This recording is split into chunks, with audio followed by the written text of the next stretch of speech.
السلام علیکم ورحمۃ اللہ وبرکاتہ. امید کرتی ہوں تمام دیکھنے والے ناظرین خیر یافت سے ہوں گے. اللہ پاک آپ سب کو سلامت رکھے, خوش رکھے, آباد رکھے, جہاں بھی رہتے مسکراتے رہیں. السلام علیکم فیصل. وعلیکم السلام. کیا حال ہے؟ ٹھیک الحمدللہ. اللہ کا شکر الحمدللہ.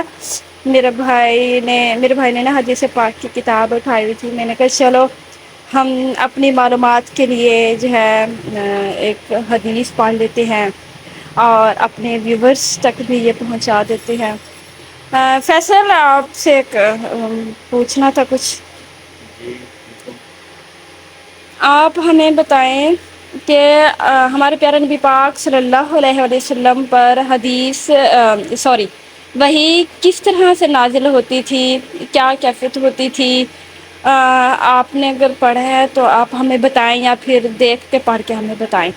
وحی کس طرح سے نازل ہوتی تھی, اس کی کیا کیفیت ہوتی تھی جب ہمارے نبی پاک صلی اللہ علیہ وسلم پر وحی نازل ہوتی تھی. آپ تو بہت ہی اچھا سوال کیا, اور اس کا جواب میں دیتا ہوں کیونکہ میں نے ابھی اس کو تھوڑی دیر پہلے ریڈ کیا ہے. اس حدیث کو اس کے متعلق حدیث کو, تو میں حدیث آپ کو پڑھ کے سناتا ہوں, آپ غور سے سنیے گا. جی سنائیں. اس کا کیا کہتے بھائی کہ کس طرح آپ صلی اللہ علیہ وسلم پر وحی نازل ہوتی تھی اور اس وقت آپ کی کیا کیا فکر ہوتی تھی جب وحی نازل ہوتی تھی. جی بتائیں. حضرت عائشہ صدیقہ رضی اللہ تعالیٰ عنہا سے روایت ہے کہ حارث بن ہشام نے نبی صلی اللہ علیہ وآلہ وسلم سے پوچھا, اے اللہ کے رسول, آپ پر وحی کیوں کر آتی ہے.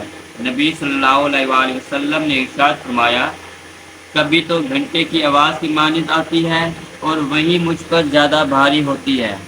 وہ مجھ سے جدا ہوتی ہے تو مجھے حفظ ہو جاتی ہے, اور کبھی فرشتہ انسانی شکل میں آ کر مجھ سے ہم کلام ہوتا ہے, اور جو پیام ہوتا ہے مجھے یاد ہو جاتا ہے.